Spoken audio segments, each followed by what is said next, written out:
Olá, turma, tudo bem? Vamos continuar então com a nossa aula de perícia, não é? Dessa semana. Daqui a pouco eu tenho um recadinho importante, acho que eu vou fazer isso já, né? Deixa eu subir minha apostila aqui. Eu vou falar para vocês o seguinte, ó. Pessoal, nós vamos ter agora o nosso famoso simulado, certo? Então, essa semana aqui, eu não sei se consigo colocar, porque essa aula é segunda e terça, né? Então, essa aula de terça. Mas assim que tiver colocado, pessoal, até o dia 21, né, prometi para vocês, então tem quase 15 dias aí para a gente fazer esse trabalho, né? Pessoal, não demora, não vai ter 15 dias não, tem no máximo uns 12 ou 13, né? Pessoal, não demora, faz o mais rápido que você puder, mas faz com consciência, certo? O que eu não quero é que você me mande esse trabalho por e-mail, por WhatsApp, né, por correio, jegue, de avião, barco. Não me manda, pessoal. E nem manda e-mail pedindo autorização. Ó, manda no Moodle. Senão, não tem nota. Eu não vou atrás de outra fonte, porque não vou ter esse tempo, pessoal. Tô com uma relação de coisas para fazer que vocês não têm ideia. Isso aqui era tudo para fazer hoje, ó. Eu tô só na terceira. Não consigo fazer tudo, porque não dá tempo. A gente precisa de tempo. Para gravar uma aula são 40 minutos. Depois tem que editar. Você sabe, coloca aquela vinheta de entrada, vinheta de saída, para ficar um pouquinho bonitinho as aulas aí, né? Honrar o nome da instituição. E você também. Eu faço isso por consideração a você, aluno e aluna. Né? O capricho, professor, é caprichado, não precisava isso. Tá, mas é uma consideração que eu tenho com você. Né? Depois eu faço a tarefa. Aí semana depois eu corrijo a tarefa. Você vê que quando eu sinto que as coisas são um pouco complicadas, difíceis, eu vou aqui e gravo a correção da tarefa para você, né? Então, pessoal, eu tenho toda a consideração do mundo. Agora eu espero que você também tenha comigo. A regra é mudo, então põe no mudo. Dá um jeito. Se você deixar para a última hora, o risco é seu. Ai, professor, a internet não entrou naquele dia. Se você tiver uns 2, 3 dias antes, você tem a chance de mandar no dia seguinte. Agora, se você deixa para o último dia, faltando meia hora, a internet não entra, e eu que tenho que bancar isso para você, não vou bancar. Por favor. Ok? Pessoal, combinado. Vamos nessa. Semelhanças entre perícia e auditoria. Na verdade, eu não tenho obrigação nenhuma de, vamos dizer assim, lecionar auditoria hoje, né? E nesse curso aqui. Mas eu faço essa semelhança para ninguém sair da faculdade, né? Ninguém sair da universidade. Nós agora estamos num centro universitário, portanto, estamos na universidade. Não pode ninguém sair da universidade pensando que auditoria e perícia são praticamente a mesma coisa. Não são. A gente já comentou na aula passada sobre isso. Ambas dependem de conhecimento técnico e científico, ambas. Porque também a perícia está baseada em conhecimento científico. Desculpa, a perícia não, a auditoria.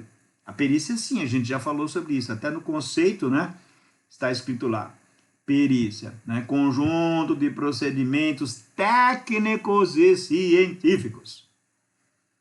Então, a perícia, ela depende de conhecimento técnico e científico. A auditoria também. Auditoria também, porque ó, ninguém pode ser auditor sem conhecer a ciência contábil. E também ninguém pode ser auditor sem ter algumas técnicas.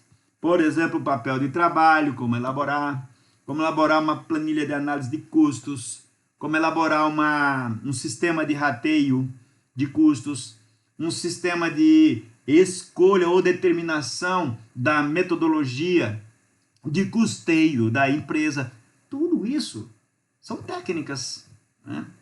São conhecimentos técnicos. Claro que para se aperfeiçoar esses conhecimentos técnicos, é preciso que haja por trás, como pano de fundo, um conhecimento científico, ok?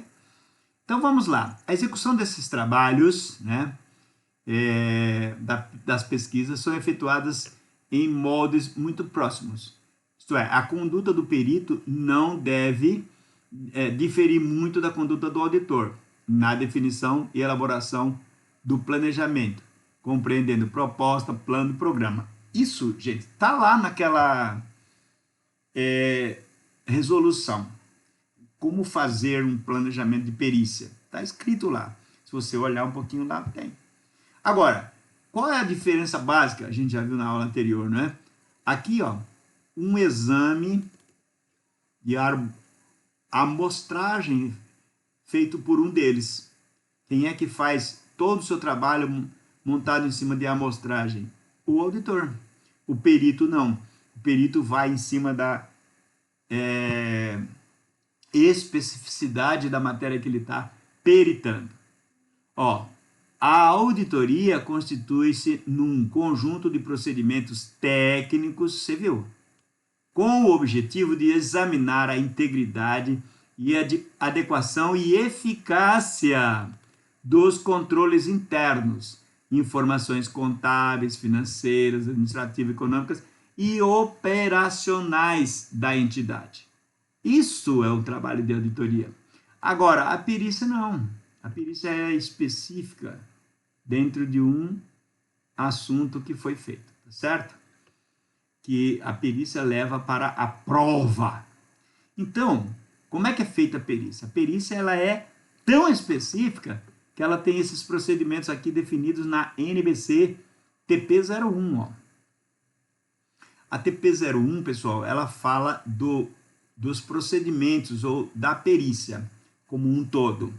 E a PP01 fala do perito. Pode observar lá que vocês vão ver isso. Muito bem. O que são procedimentos? Os procedimentos de perícia contábil visam fundamentar as conclusões que serão levadas ao laudo pericial contábil. Então, ó, é através desses procedimentos que se sustenta o laudo pericial ou o parecer pericial contábil que será elaborado por quem? Pelo assistente técnico, certo? Muito bem, esses procedimentos abrangem total ou parcialmente, conforme a sua natureza, né, segundo a sua natureza e a complexidade da matéria, exame, vistoria, indagação, arbitramento, mensuração, avaliação e certificação. Tudo isso são procedimentos. O exame é a análise de livros, registro das transações e documentos. Exame. Vistoria é a diligência, ó, diligência é o cuidado, é a ida, né, se for o caso de haver deslocamento. Que objetiva a verificação e a constatação de situação, coisa ou fato. Uma situação, uma coisa ou um fato. A indagação é a busca de informações mediante entrevista. Vai lá perguntar para o entrevistado.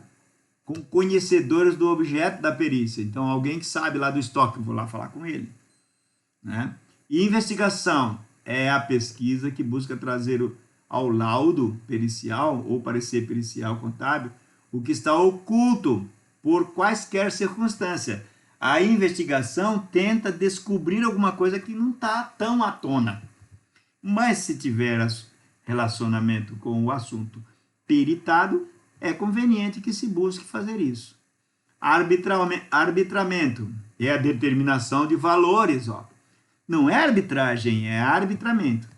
Note, o arbitramento, ele determina o valor, mas não julga nada.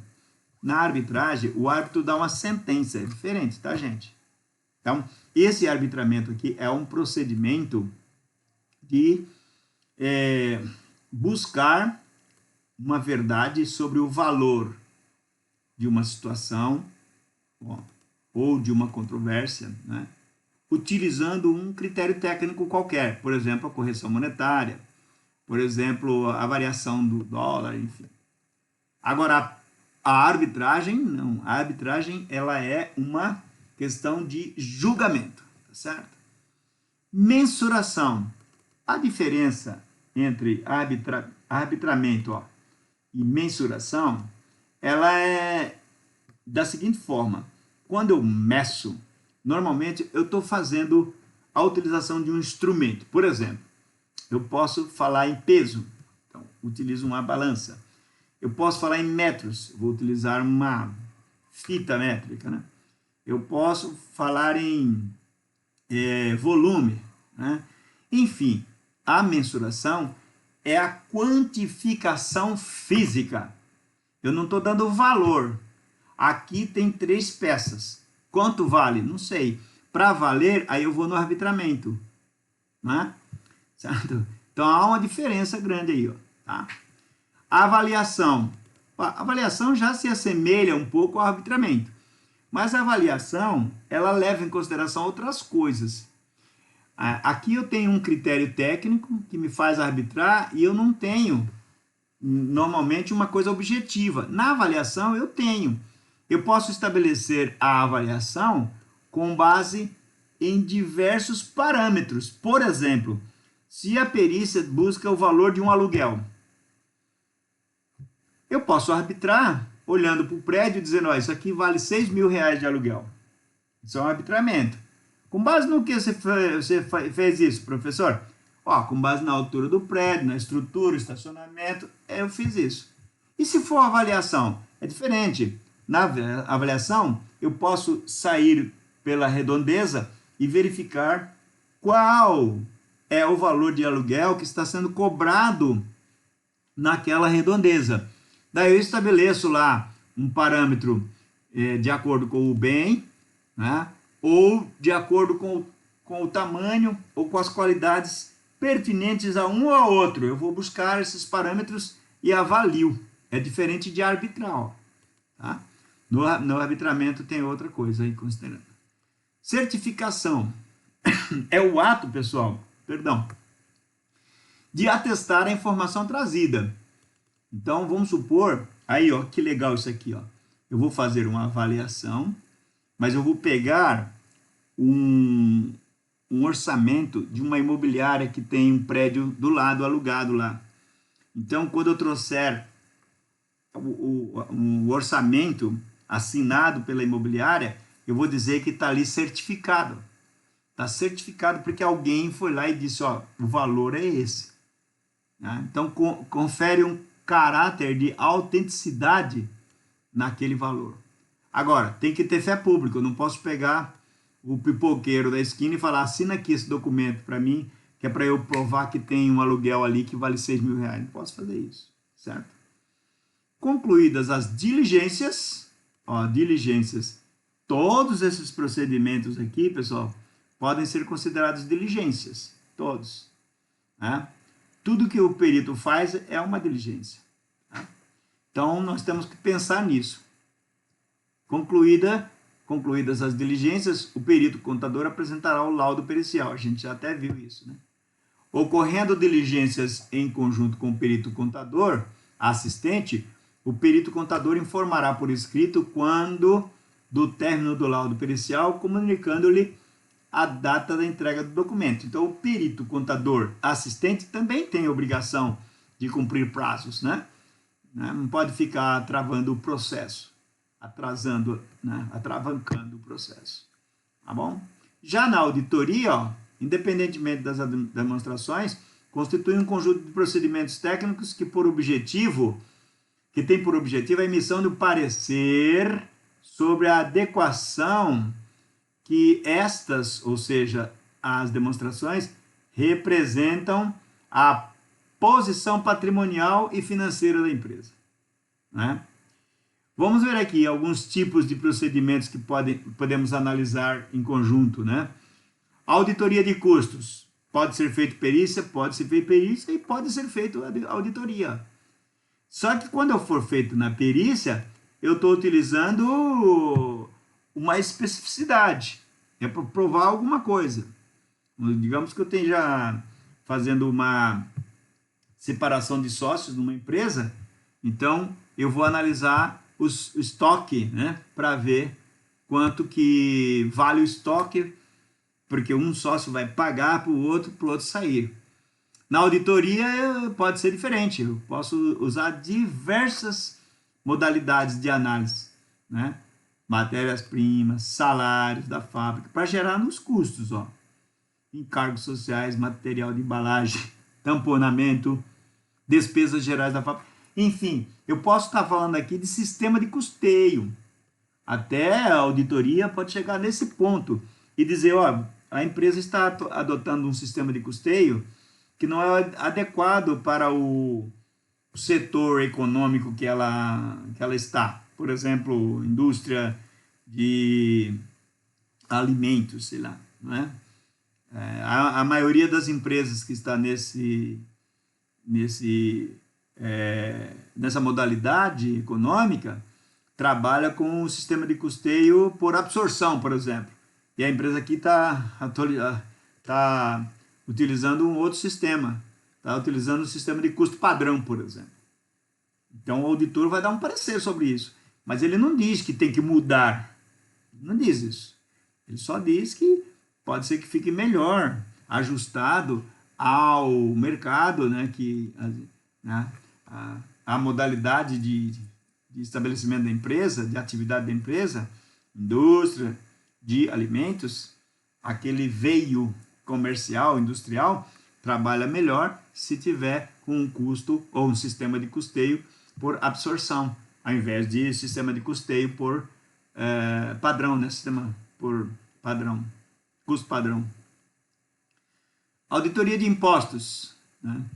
Então, também, ó, o perito pode ir a fundo na questão tributária e fazer uma análise e entregar um laudo, que até pode levar a outras consequências, como criminais, por exemplo. Auditoria, também. A auditoria vai fazer uma análise profunda, né? Mas a análise da auditoria poderá ser por amostragem, não tem necessidade de fazer com especificidade. Imobilizado, também, ó, imobilizado, inclusive as empresas trabalham até com uma questão chamada chapeamento, né? Que bota uma chapinha na mesa dizendo qual é o número daquele imobilizado. Faz tudo isso, né? Elabora laudos de avaliação, né? Pode constatar, inclusive, a exatidão da depreciação. Ó, o auditor pode fazer tudo isso, né? Pode encaminhar a empresa ou orientar a fazer uma reavaliação do seu ativo imobilizado, com base no que? Também na vida útil, na obsolescência. Não sei se você sabe o que é isso, parece uma palavra feia, um palavrão, mas não. Obsolescência significa o seguinte: à medida que um objeto vai caindo de uso, aí ele vira obsoleto. Obsolescência. Obsolescência, então, seria o estado em que um objeto se coloca de tal forma que possa ser considerado obsoleto, ou seja, não serve mais, certo? Sucata, pode ser até sucata, né? Ok, auditoria de rentabilidade, ó, auditoria de rentabilidade vai trabalhar com bastante profundidade na questão da geração de lucro da empresa, né? Mas o perito, ele traz isso com especificidade, enquanto que a auditoria pode trabalhar olhando a parte política, né, da empresa, política de ganho, política de preços, política de prazo médio, está vendo? Ela pode trabalhar com amostragem de diferentes caminhos. Uma empresa é muito complexa, né, gente? Você percebe quantas coisinhas a gente vai vendo numa empresa? E você faz um curso de 4 anos, aí você fala, nossa, mas isso... Chega na empresa lá, os caras pedem um monte de coisa, você fala, não vi isso na faculdade. É lógico, tem tanta coisa, como é que a gente vai falar num curso de 4 anos de tudo que existe na Petrobras? Uma empresa grande como a Petrobras? Não tem, certo? Não tem condições. Mas, muito bem, é possível se fazer isso. E há uma comparabilidade aí, ó. A perícia pode ser contratada para analisar a rentabilidade? Pode. Né? Pode ser, inclusive, uma perícia administrativa para uma separação de sócios, né?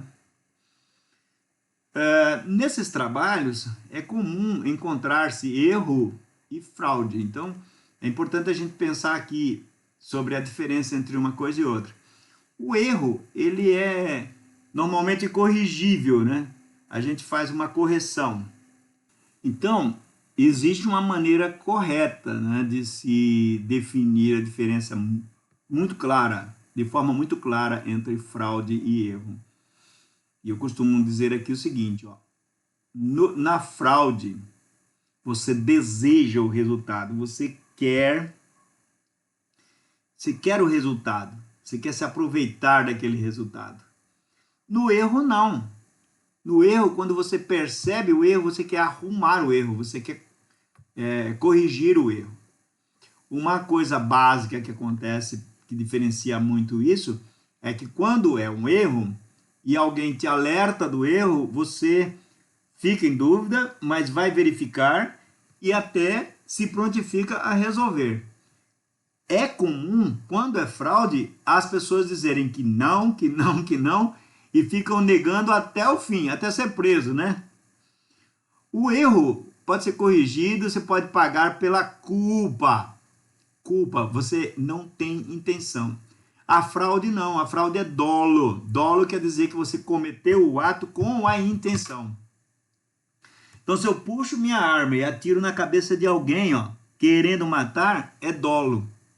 Agora, se eu fosse guardar a arma, e na hora que eu for guardar, ela cai no chão, bate, e atira e pega na testa da pessoa, eu não quis matar, mas eu sou culpado, eu tenho a culpa. Porque quem estava com a arma e deixou cair, fui eu. Então, ó, culpa. Esse negócio de você dizer assim, não, mas não tive culpa. Pelo contrário, você sempre tem culpa. O que você não tem, às vezes, é dolo. Percebe? Porque quando você tem o dolo, você está intencionado, mal intencionado. E quando você não tem o dolo, é porque você errou, certo? Então tem culpa. Aqui, ó, o que pode significar uma empresa apresenta saldo na ficha de estoque de 100 peças e no estoque físico só tem 80. Então, a auditoria vai sugerir uma determinada coisa. Vai sugerir para a empresa que faça um controle melhor do estoque, que haja mais frequência, não é, na verificação do estoque, porque pode aí, ó, resultar num furto, certo? Mas pode também resultar num desvio de outra forma, né?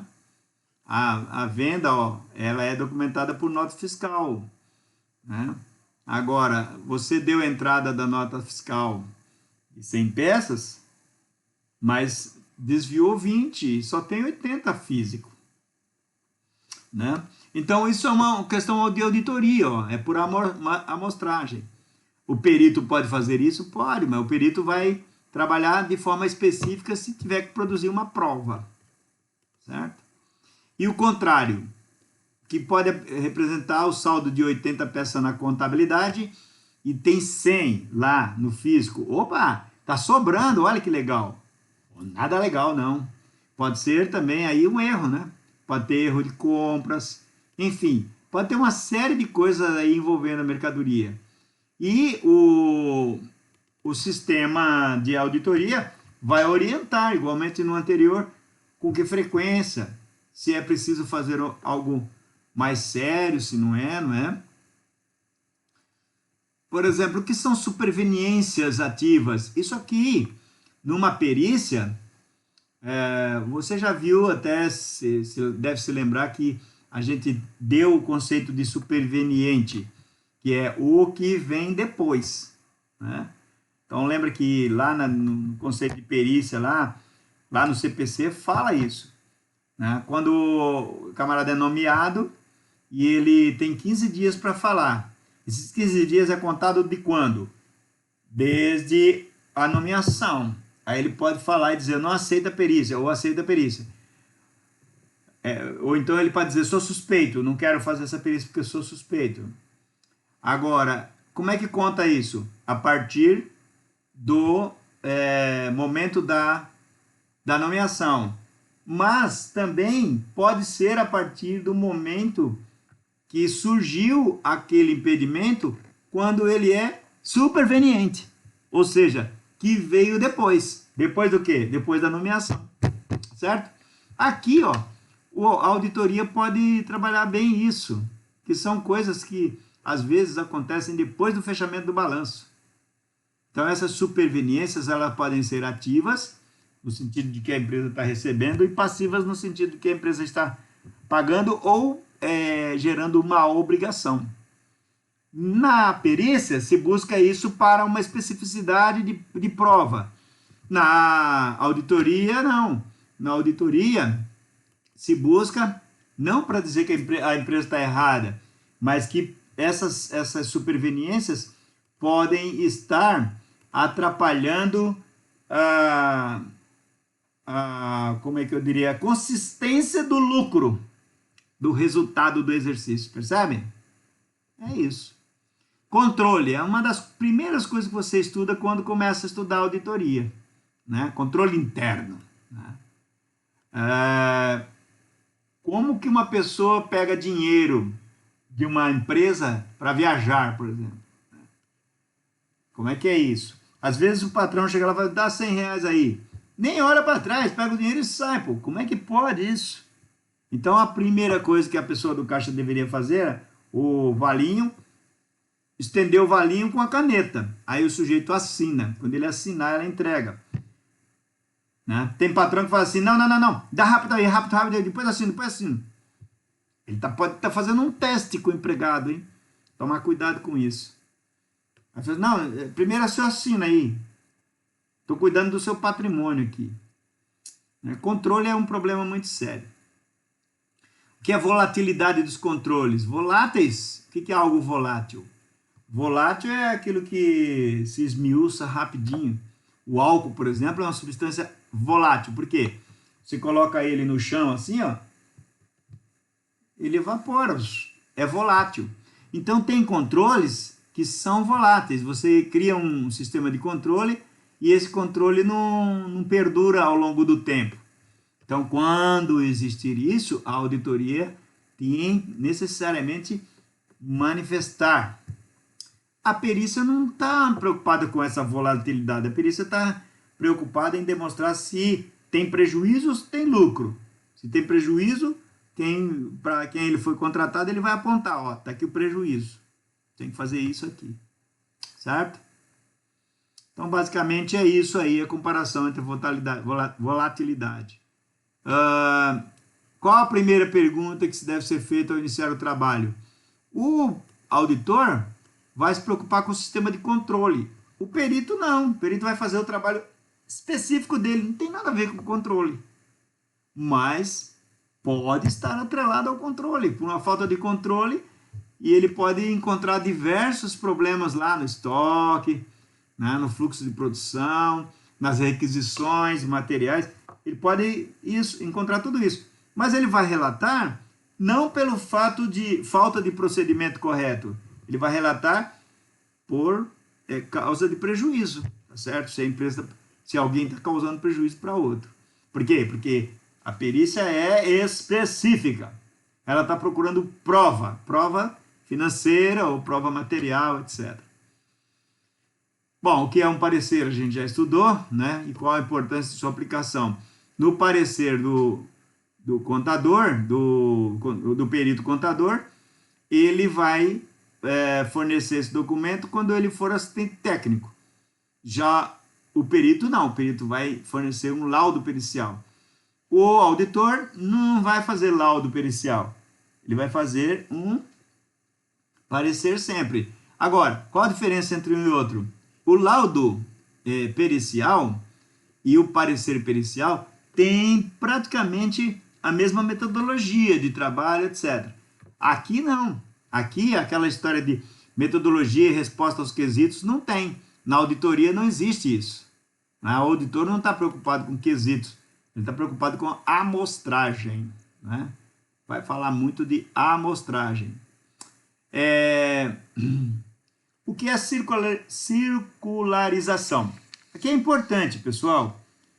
No trabalho do auditor, uma empresa pode verificar se as contas da contabilidade refletem o valor que está no patrimônio da empresa A, que ela está sendo auditada, reflete como espelho o mesmo valor que está contabilizado na empresa B, que é devedora ou credora.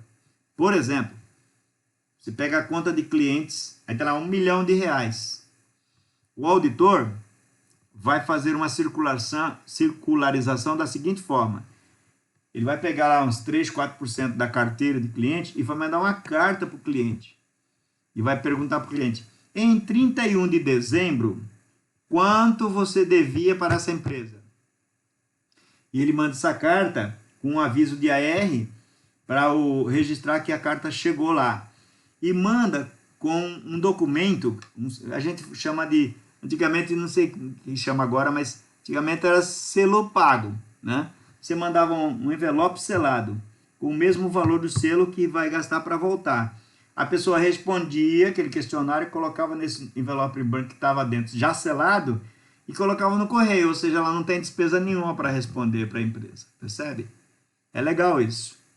Aí, o auditor recebe a resposta do cliente, confere com o que estava aqui, 30 mil, 30 mil. Aí, se bater muito, tiver muito batendo, tá tudo certo. Mas digamos que o auditor mandou 100 cartas. Das 100, voltaram 70. Digamos, 70% é um índice muito alto. E dessas 70, vamos dizer que 5 acusou certinho. Aí 20 deu umas diferenças. Uma deu a mais, outra deu a menos. O que ele vai fazer? Fazer uma média dessa diferença e vai ver se é relevante. Sabe? 1%, 2%, ele não vai nem ligar. Nem vai relatar no parecer dele, dependendo do volume de negócios da empresa. Agora, se for algo significativo ou inverso, por exemplo, 30% das pessoas responderam, 70% nem ligou, não respondeu. Desses 30%, vamos dizer que 30 pessoas responderam, então, né? Vamos dizer que 20 não bate, só 10 bate. Então é muito grande aí, né? 10% tá certo, de 100 que mandou para os clientes, né? Só 10 tá batendo. Então precisa tomar muito cuidado aí, ele vai relatar esse processo. O perito não, o perito não vai fazer uma circulação desse jeito, mas é possível ele confrontar os registros, caso ele queira confirmar alguma coisa que seja ali cabível. Lembra aquele caso que nós estudamos da J. Cruz com a JB, né? De repente ele poderia ter feito uma diligência, ou alguém poderia ter pedido para ele fazer uma diligência para saber se os clientes realmente tinham comprado aquelas mercadorias e assim por diante. Tá certo? Importante isso. Questões gerais sobre a perícia. Bom, o trabalho de perícia é vasto, assim como é também o trabalho do auditor, né? E exige uma análise pequena aí sobre questões diferenciadas, né? Primeiro deles é a responsabilidade do perito, a responsabilidade civil ou criminal. A gente leu isso lá na parte de legislação, quando a gente começou a estudar. Então, o perito pode se complicar. Olha, artigo 342, olha lá. Tá vendo aqui? Fazer afirmação falsa ou negar ou calar a verdade como testemunha. Perito, contador, tradutor ou intérprete. Então, perito está aqui, ó. Então, isso tudo é uma responsabilidade. Vamos ler aqui, ó, para não ter que mudar de página. Artigo 342. Fazer afirmação falsa ou negar ou calar a verdade como testemunha. Perito, contador, tradutor ou intérprete em processo judicial ou administrativo, inquérito policial ou em juízo arbitral, tá vendo? Portanto, um crime. E isso pode gerar uma pena. Olha lá, a redação dada pela lei número 10.268. Qual é a pena? Reclusão de 1 a 3 anos e multa. Então, o perito que cometeu um crime desse, ó, falsificar um documento, negar a verdade, tudo que está aqui, que você viu que aqui ele está falando de vários tipos de pessoa. Por exemplo, a testemunha. Testemunha não é o nosso caso. Ele está falando do perito. O perito é nosso caso. Contador, nosso caso. Tradutor, não é. Intérprete também não é. Tá? Mas está aí. Esses dois nos interessam, o perito e o contador. Então, existe uma responsabilidade. A criminal é isso, é pena. A civil, pessoal, é dinheiro. A responsabilidade significa responder. O que é responder? Eu peço, você responde. Eu grito, você diz oi. Fala o seu nome, você, né? O apelo que você recebe é o seu nome. Fulano, você responde oi. Essa é a resposta ao apelo do nome. A resposta ao prejuízo é dinheiro, é o pagamento. Então, responder com dinheiro quando causar prejuízo. Isso chama-se responsabilidade civil. A responsabilidade criminal, você responde de outra forma. Como? Cumprindo pena. Percebe? Então, essa é a diferença aí. Bom, todas as contas são sujeitas à perícia e todas as contas são sujeitas à auditoria. Existe aí um leque, não precisa nem a gente falar sobre isso. E a aplicação da contabilidade, da perícia, campo de aplicação, toda a contabilidade, perícia contábil, da mesma forma que também a auditoria. Né? O contador, a gente já viu isso, é o único profissional que pode fazer perícia contábil, tá certo? Perícia existem diversos tipos, mas a perícia contábil só o contador pode fazer. Então é uma função, a função do contador na elaboração da perícia contábil. Está escrito lá na resolução lá, né, do decreto-lei, aliás, que a gente viu. Quando criou o CRC, ele criou as regras da perícia. E disse lá, inclusive, artigo 25, se não me engano, que somente o contador pode exercer a perícia contábil. Certo? E a questão dos princípios a gente não vai estudar, porque essa resolução hoje foi revogada, tá certo? Por essa resolução 1374, a resolução 750, que trazia todos esses princípios aqui, contábeis, né? Mas isso não quer dizer que foram revogados os princípios. Os princípios continuam existindo. Existem 3 tipos de princípio: onivalente, plurivalente e monovalente. Onivalente quer dizer todo, né? Todo mundo. Pluri, vários. E mono é um só. Então, quando você tiver um princípio monovalente, ele só vale para uma lei. Ou para uma ciência, perdão. Para uma ciência. Por exemplo, os princípios gerais de direitos. Só vale para o direito. Certo? Plurivalentes. Por exemplo, o princípio da causalidade. Né? Ele é essencial às ciências naturais, mas não vale para todos os campos do conhecimento. O princípio omnivalente. A gente fala omnivalente, mas é oni a pronúncia correta, né? Quando são válidos para todas as formas de conhecimento ou todas as formas de saber. Por exemplo, o princípio da identidade e o princípio da razão suficiente. Vale para todas as ciências. Qualquer tipo de ciência. Tá certo?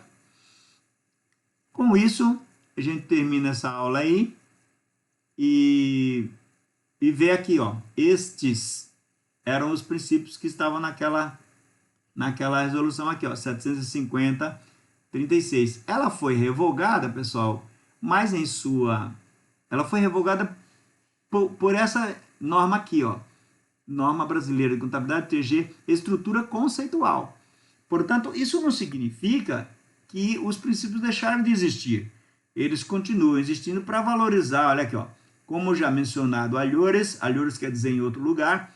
Esta resolução foi revogada pela resolução 1374 e que regula a NBC-TG estrutura conceitual. Essa estrutura conceitual é que vale agora para nortear, vamos dizer assim, os procedimentos contábeis. E aí ela trata também desses princípios de uma forma geral, com uma outra nuance diferente desta resolução 750. Tá certo? Ficamos por aqui. Capricha no trabalho e não me manda nada. Tem que mandar pelo mudo. porque senão vai dar um problema. Tá bom, pessoal? Beijo no coração de todos e até a próxima.